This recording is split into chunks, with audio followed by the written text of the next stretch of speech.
আজ তোমাদের সাথে শেয়ার করব কুমড়ো দিয়ে এমন এক ঘরোয়া রেসিপি যা বানাতে খুবই উপকরণ লাগে আর হয়ে যায় খুব তাড়াতাড়ি আর মাত্র কয়েক মিনিটে বানিয়ে ফেলতে পারবে।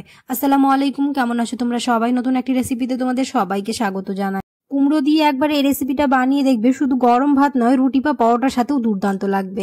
দেখে নাও তাহলে আমার আজকের রেসিপি। ভিডিও শুরু করার আগে একটাই রিকোয়েস্ট, চ্যানেলকে যদি সাবস্ক্রাইব না করে থাকো তাহলে সাবস্ক্রাইব করে দিও, আর ফেসবুক থেকে দেখলে পেজটাকে ফলো করতে ভুলো না।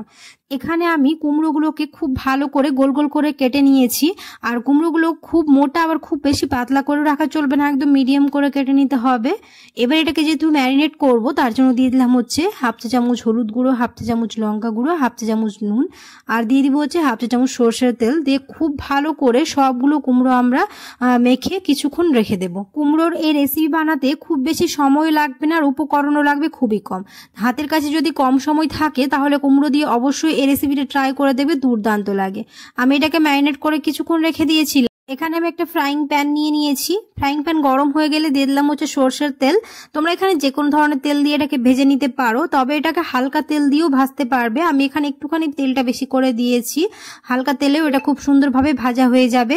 এবার আমি এক এক করে কুমড়োগুলো দেওয়ার পরে খুব ভালো করে একটা চামচ দিয়ে নেড়ে আমি এটাকে ঢাকনা চাপা দিয়ে রেখে দেবো প্রায় 2 মিনিটের মতো। 2 মিনিট করে করে এপিট ওপিট করে ভেজে নিলেই খুব সুন্দরভাবে আমাদের কুমড়ো ভাজা একদম রেডি হয়ে যাবে।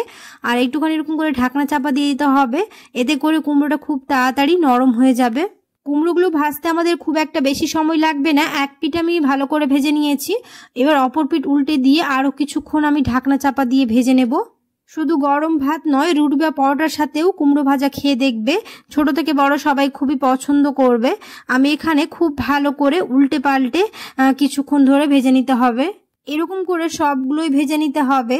আর দেখতে পেলে কতটা সহজ, আর উপকরণও লাগে খুবই কম। কুমড়ো তো আমরা অনেক রকম ভাবে খেয়ে থাকি, একবার এরকম করে বানিয়ে দেখবে আর অন্যভাবে কুমড়ো খেতে পছন্দ করবে না, এটা এতটাই মজাদার হয়। খুব ভালো করে আমার এটা ভাজা হয়ে গেছে। এবার আমি খুব ভালো করে এরকম একটা স্প্যাচুলা দিয়ে সবগুলো সাথে করে নিয়ে উঠিয়ে নেব। আর দেখতে পেলে কতটা সহজ এই রেসিপি বানানো। আশা করছি আমার আজকের রেসিপি বুঝতে তোমাদের কোনো অসুবিধা হয় না। আজকের রেসিপি তোমাদের ভালো লেগেছে, যদি ভালো লেগে থাকে তাহলে অবশ্যই একটা লাইক করে দিও, কমেন্টে জানাতে ভুলো না। দেখা হবে পরে এক নতুন রেসিপিতে। সবাই খুব ভালো থাকবে, আল্লাহ হাফেজ।